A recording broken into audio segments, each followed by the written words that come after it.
makers of Camel Cigarettes present Dick Powell as Richard Diamond, private detective.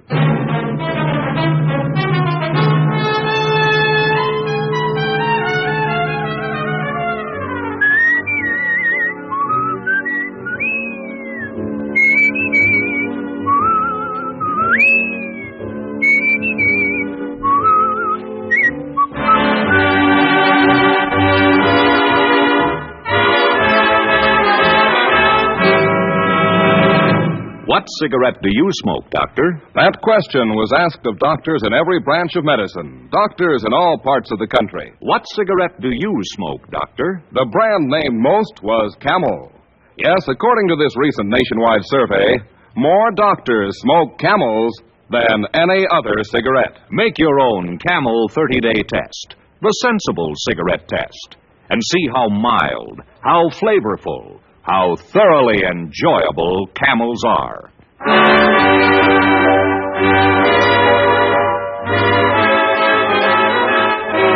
Here transcribed is Richard Diamond, private detective, starring Dick Powell.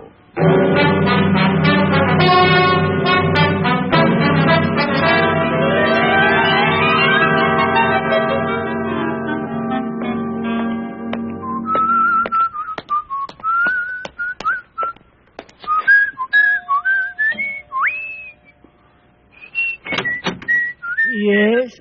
Oh, Mr. Diamond, come in, sir. Well, thank you, Francis. How's the pantry Einstein tonight? Oh, my goodness, sir. That was a dandy. Oh, you like that, huh? Oh, yes, sir. Well, chuckle along and tell Miss Asher Sweet and Frostbitten is downstairs. Right away, sir. I'll be in the study. Yes, sir. The snow is snowing. The wind is blowing. But I can weather the storm. What do I care how much it may storm? I've got my love to keep me warm. Hi. Hi. What's new? Nothing with me. I want to know about you. Nothing much with me either, honey. What have you been doing for the last couple of days? Case. Oh. Got a nice big fat retainer. Oh. Yeah, oh. Look at the eyes light up. Well, I'm happy for you. Mm-hmm. Well, I don't want your money. But now that I'm independently wealthy, you figure you don't have to feed me anymore. Rick. Don't have to take me to any more shows. Stake me to an occasional chocolate malt. Oh, don't be silly. You know I don't mind. Just because I made a couple of $100. $200? Stop kissing my hand. Rick. You idiot. I have tickets for the ballet tomorrow night. Dinner at 21 after the show. Oh, Rick. Afterwards, we nick. I love you. Of course. Now, I suppose you want to hear all about the case. Well, not unless you want to. Well, as long as it's optional. If you're too tired, some other time. It all started 3 days ago. You don't really have to. I can hear about it any time. I was sitting in my office. You don't have to put yourself Oh, out. shut up, woman. As I was saying, the whole thing started 3 days ago. I was sitting in my office reading Gaylord Hauser and soaking my feet in a tub of blackstrap molasses when the door opened and then walked 6 feet of mink cape wrapped around 5.5 feet of what little girls are made of. I remember thinking about the sugar and spice and everything nice, and even with the mink cape covering most of it, I decided that this little girl could have given a bee farm a nervous breakdown. Mr. Diamond? You have been reading the sign on the door. I'd like to hire you. Well, I'd like you to. I charge $100 a day in expenses. I want protection. From what? My husband. What's the matter? Can't he stand the pace? He's getting out of prison at 5 o'clock this afternoon, and he's threatened to make trouble. I think you better tell me the whole thing, Miss... Connors. Marilyn Connors. Okay. Who's your husband? His name's Joe Connors. Oh. You know him? Helped send him up 10 years ago. Armed robbery, wasn't it? Yes.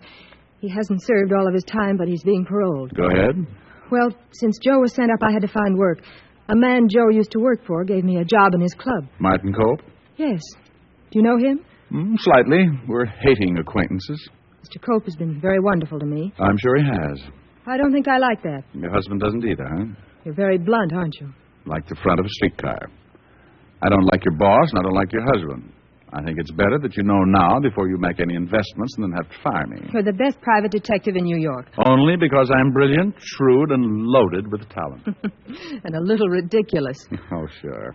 Add that on and just think what you're getting for a lousy $100 a day in expenses. Even though you don't like Joe and Mr. Cope, you'll still take the job? Look, Mrs. Connors, I've been honest with you about your husband and Cope. I never let personalities interfere in my business. A job's a job. Besides, I'm starving to death.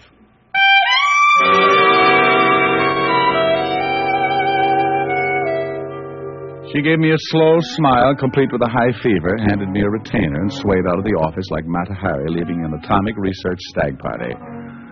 We agreed to meet again at 4 o'clock, so I spent the next hour on the roof, relaxing in 3 feet of snow, and around 4 o'clock, walked my frozen blood pressure down to Martin Cope's nightclub, the only king-size safe decorated by Bergdorf Goodman, complete with an intellectual piano player, a $15 minimum, and enough intrigue to make a scented investigation look like a taffy pole.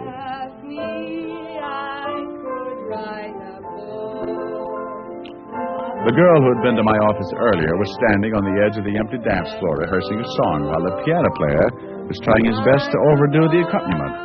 I grabbed a chair and sat down to listen.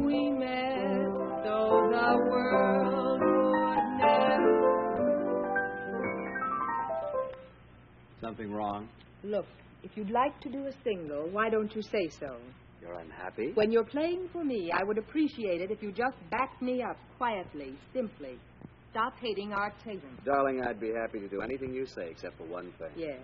You can't sing. Why, you anemic excuse for a musician. You couldn't get a song right if you ran it through a player piano. Temper, darling. You listen to me, Bernie. I put up with you for a long time. You've put up with me? Yes, with you. Oh. I've let you mess me up night after night. You did that all by your little lonesome, honey. You just better remember who's paying your bills, honey. I get out here and break my neck to try and give a good show.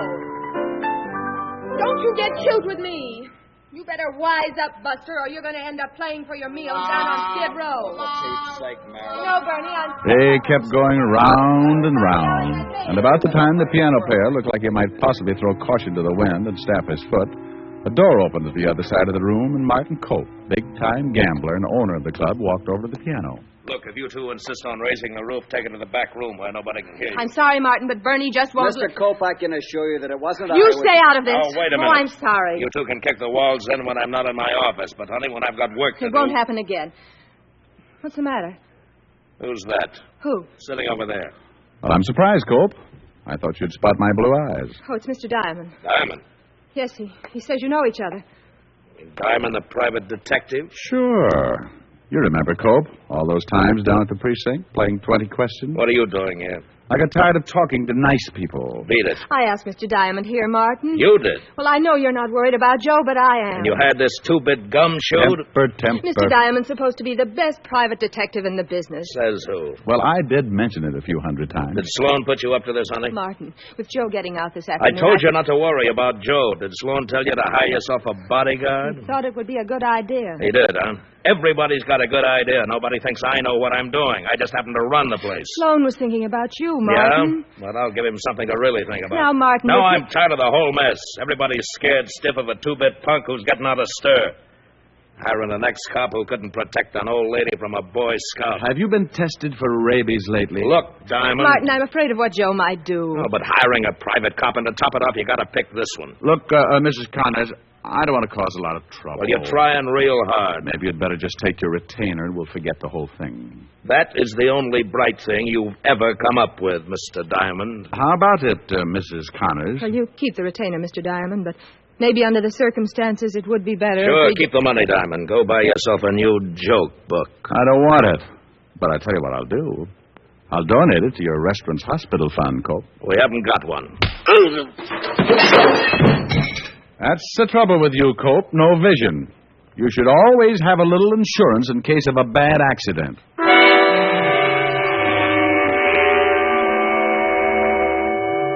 I left the club with Martin Cope stretched out on the dance floor and Marilyn Connors looking too startled to say much. Bernie, the piano player, accompanied my exit with a fast course of the funeral march, and I headed for my quiet little apartment. I napped for the rest of the afternoon, and by 8 o'clock I was appropriately dressed in my best blue suit. The other one being a casual sienna and suitable only for badminton and runyon hunting. I had paused to admire myself, surreptitiously humming a few bars of Temptation, when Yeah?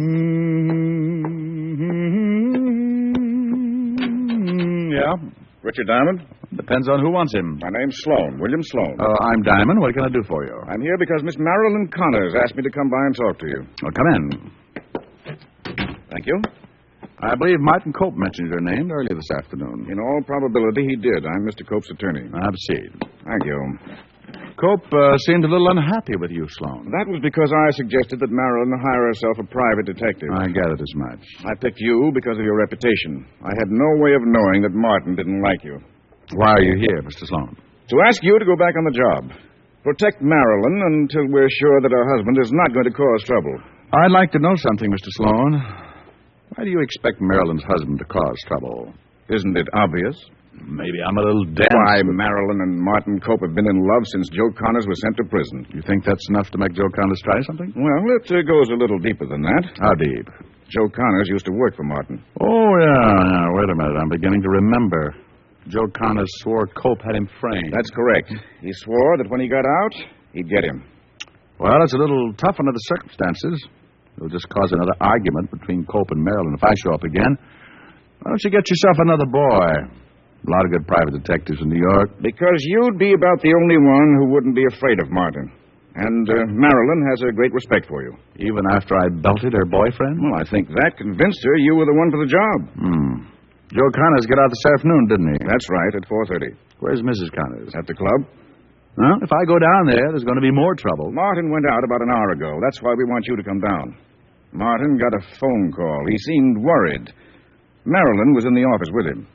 She said that when he left, he didn't say where he was going, but he took his gun with him.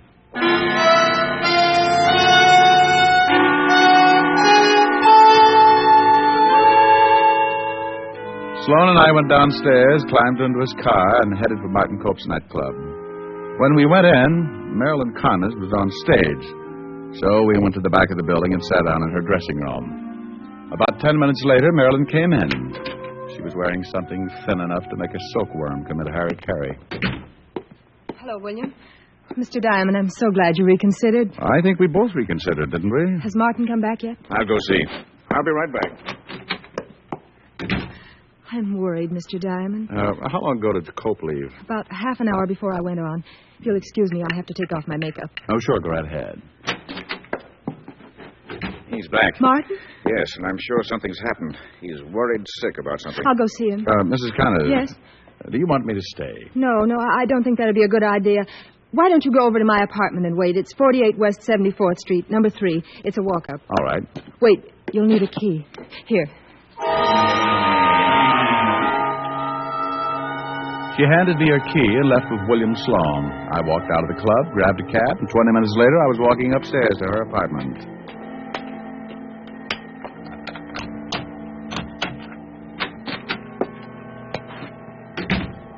The room was in darkness.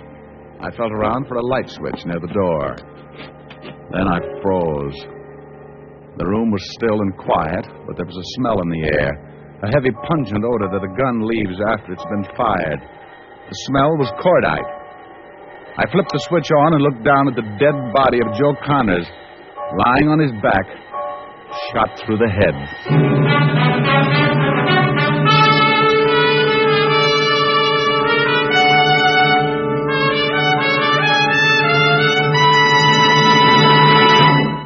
Before we continue with Richard Diamond, Private Detective, here's an important question. How mild can a cigarette be? One sniff won't tell you. One puff won't tell you. It takes day in, day out smoking to judge the mildness of a cigarette, to see how well it gets along with your throat. Make the sensible cigarette test, the thorough cigarette test. Smoke only Camels for 30 days, and you'll know how mild Camels are. Pack after pack, week after week. Yes, for 30 days, enjoy the rich, full flavor of Camel's costly tobaccos and see just how mild a cigarette can be. In a coast-to-coast test of hundreds of people who smoked only Camels for 30 days, noted throat specialists reported not one single case of throat irritation due to smoking Camels. Make your own Camel 30-day test, the sensible test, and see for yourself why more people smoke Camels than any other cigarette. How mild, how mild, how mild, how mild, how mild can a cigarette be? Make the Camel 30-day test and you'll see. Smoke Camels and see. And now back to Richard Diamond, starring Dick Powell.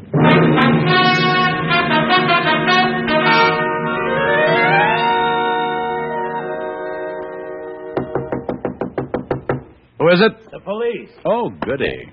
Otis, Yeah. you're standing on my foot. Oh, sorry, Lieutenant. Well, good evening, Lieutenant Levinson. Who's dead, Diamond? Right over there, name's Joe Connors. Shot in the head, Lieutenant. Well, Otis is getting brighter. Who did it? How do I know? Whose apartment is this? Mrs. Marilyn Connors. Same name as the dead man. No, his name's Joe. Oh, I mean the last name. Look, meathead. Well, it Well, is. he's right, Walt. They were married. What are you doing here? Me? Well, I come with you. Otis. Oh, sorry.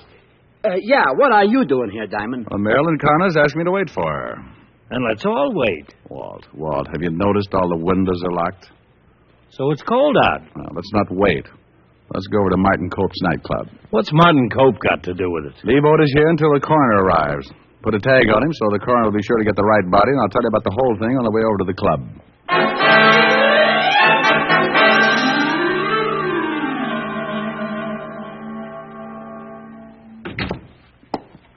Lieutenant Levinson to see you, Martin. Oh, hello, Lieutenant. Hi. What are you doing here, Diamond? He's with me, Cope. You own a gun? What is this? He said, do you want a gun? Yeah, so what? Mind if I look at it? Okay. It's loaded. Let's see. Been fired. You're nuts. Rick. Has been. What is this? I haven't fired that gun since I owned it. You took it out of here with you, didn't you? What's that to you, Diamond? You took it out tonight, didn't you? Don't answer that, Martin. Now, look. Let's go down to the station. What for? Martin, you knew Joe Connors, didn't you? Yeah. Well, somebody shot him. You think Martin, don't say any more. Well, I'm surprised it's you, Sloan. You were the one who told me Martin took the gun with him. You did? How the devil did I know Diamond would go to the police? What were you doing with Diamond anyway? Marilyn hired him. And fired him. She hired him again tonight. He was working for her. Anything I told him was in confidence. Murder just isn't confidential, Sloan. Look, wait a minute. Yeah, you're right. I went out to see Joe Connors. He phoned me. Martin. I didn't kill him, though. Yeah, I took my gun, but I didn't use it. He was dead when I got there. You went to Marilyn Connors' apartment? That's right. Well, let's all go down to the station and have ballistics check on this gun. And in the meantime, Cope, I'm holding you on suspicion of murder.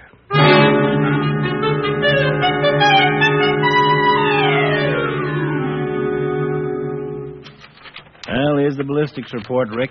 Cope's gun was the one that did the job. Slug they took out of Connors matched. Now let's talk to Marilyn Connors and Sloan again. Why, we've got our boy. Just want to talk to them. Send in Miss Connors and Mr. Sloan. Now, what have you got on your mind, Rick? Oh, I was just thinking about all the windows being locked. So what? You want to see us, Lieutenant? Mr. Diamond does. Have a chair. Mr. Diamond, I'm sorry things worked out this way. Well, so am I. Oh, here's your apartment key. Thank you. How many people have a key to your apartment, Mrs. Connors? What? Martin has the only other one. Mm-hmm. What time did Martin get that phone call? Oh, about 7:30, I guess. I got to the club about 7:15. Martin usually comes in about 7:30. I met him in his office, and he got the call. And he took the gun and left right away? It's all right. Martin has already admitted taking the gun. Yes, he took the gun and left almost immediately. Mm-hmm. Where were you, Sloan? At home? I got to the club just after Martin left. Marilyn told me what had happened, and I came right over to you. Oh. Well, all right. Thank you very much. That's all? Are you going to defend Mr. Cope? I doubt it. I don't think he wants me to. Well, thank you very much. We'll be talking to you. Goodbye, Lieutenant. Mr. Diamond. So long. Goodbye. Bye. Now, what was all that about? I want to talk to Martin Cope. Rick, now look. I want to talk to him. I want to find out how Joe Connors got into a locked apartment without a key.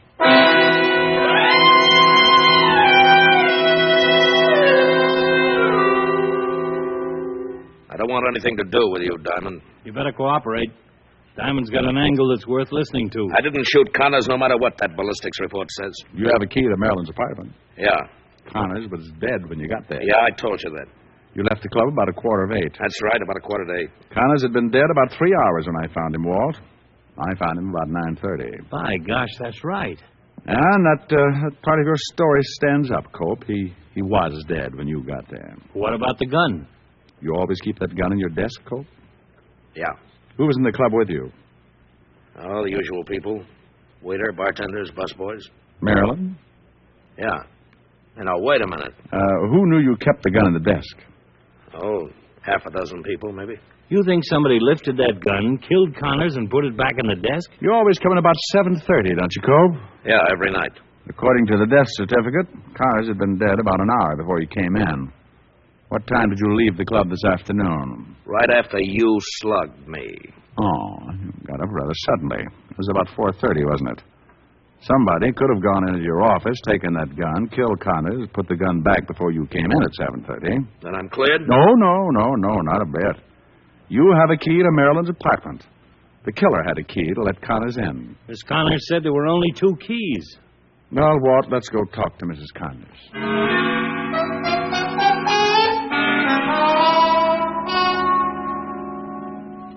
Mrs. Connors, where were you around 7 this evening? 7? Where were you? Why, downtown. You weren't in your apartment? No. Did you come back from downtown before going to the club? No. Who was in your apartment? Why, no one that I know of. Have you ever given your key to anyone except Cope and, me, of course? Yes. Who and how long ago? My piano player. About a week ago.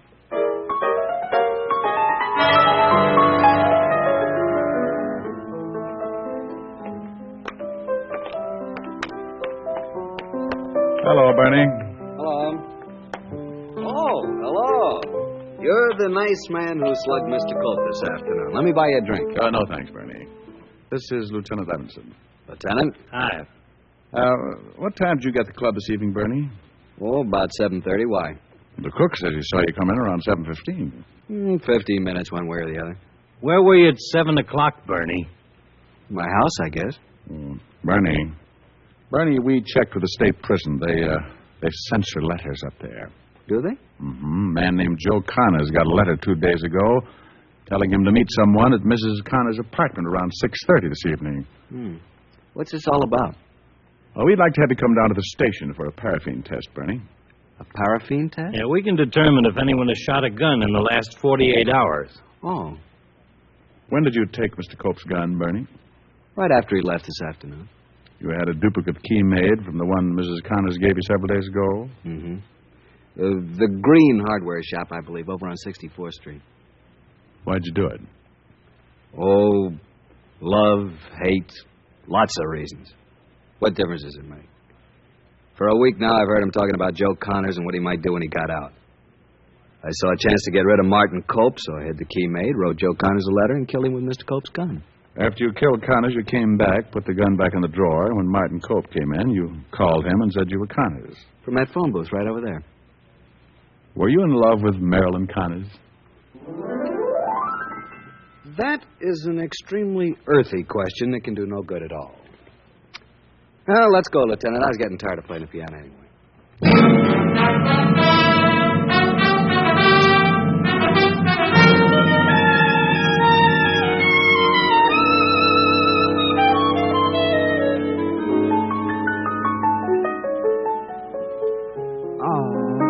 Kind of sad.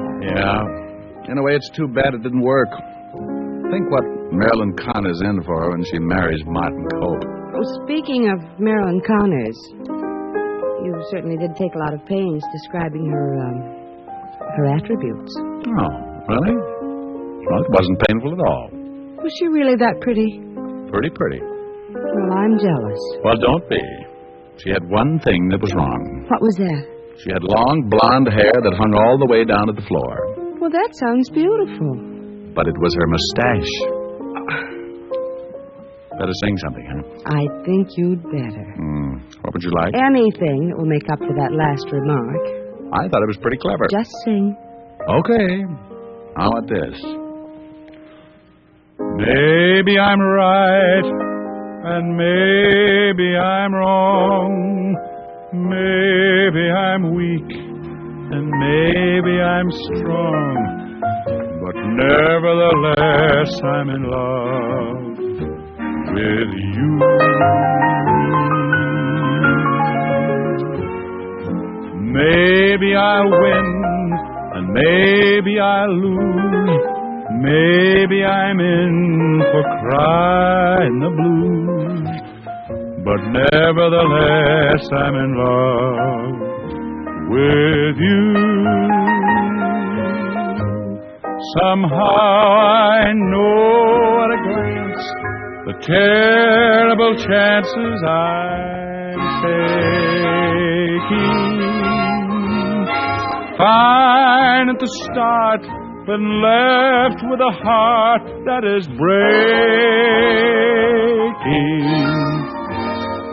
Maybe I live a life of regret, and maybe I'll give much more than I'll get, but nevertheless I'm in love with you. Oh, that's better. Thank you. Rick. I'll bet she really did have pretty hair. Oh, I guess so, but she kept it all rolled up on her head. Well, what's the matter with that? Well, I like yours better. I wear mine up. Yeah, but I've seen you with your hair down. Rick. Come here. Rick?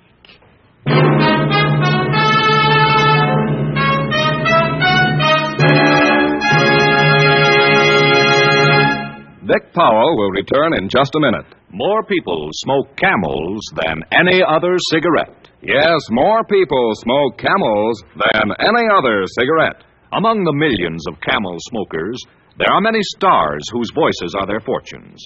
John Wayne, Risa Stevens, Martha Tilton are a few. They find that Camel's cool mildness gets along fine with their throats. Friends, make your own 30-day Camel mildness test and see why more people smoke Camels than any other cigarette. How mild, how mild, how mild, how mild, how mild can a cigarette be? Make the Camel 30-day test and you'll see. Smoke Camels and see. Here's Dick Powell with a special message. Thank you. Ladies and gentlemen, no one deserves the appreciation of the American people more than the men and women who have served in our armed forces. The Camel people send weekly gifts of cigarettes to those servicemen and veterans who are hospitalized. This week's Camels go to Veterans Hospital, Martinsburg, West Virginia, and Coral Gables, Florida. U.S. Army Station Hospital, Camp Hood, Texas. U.S. Naval Hospital, Chelsea, Massachusetts. Now, until next week, enjoy Camels. I always do.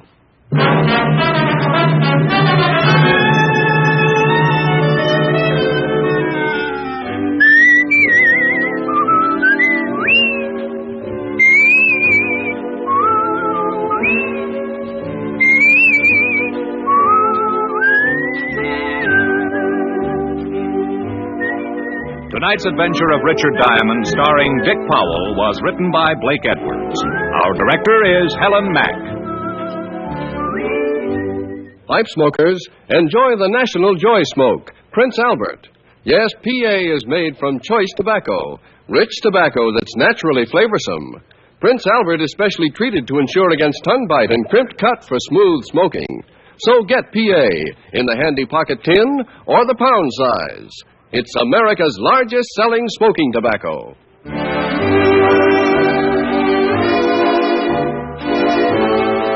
Listen next week for another exciting transcribed adventure of Richard Diamond, starring Dick Powell.